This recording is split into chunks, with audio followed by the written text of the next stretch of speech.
Virgílio da Silva Guterres merece ser provedor eleito, Provedoria dos Direitos Humanos e Justiça. Parlamento Nacional liu se processo votação e a plenária segunda-feira semana nebe elege ona Virgílio da Silva Guterres Lamucan, ba provedor fong e a PDHJ, onde lidera instituição independente durante tinanghat. E o processo votação Virgílio da Silva Guterres determina o eleito de votos tolnulo recém hat, nebe hasor ho Ivo Colimao Costa, nebe retam votos ronulo recém sia.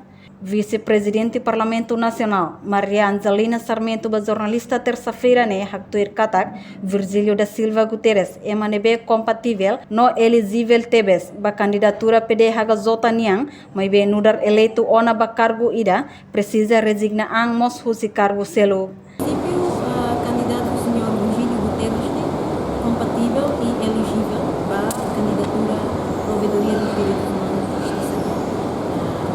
Provedor dos Direitos Humanos e Justiça. Minha elegível.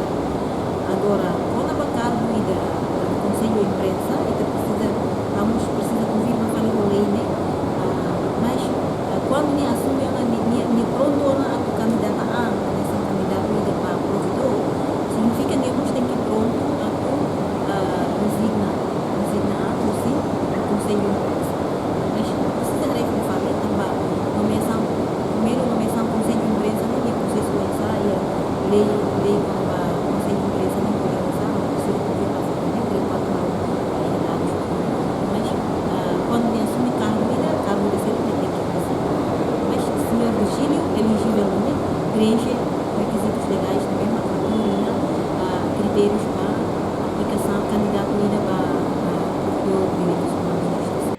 Entretanto, vice-presidente do Parlamento Nacional declara tomada de posse ba eleito provedor ba PDHJ fong se halau antes tama fulan janeiro, tamba mandato ba senhora provedoria niang se remata ia fulan dezembro larang, mas se defende ba presidente do Parlamento Nacional o distintos deputados sirania tempo.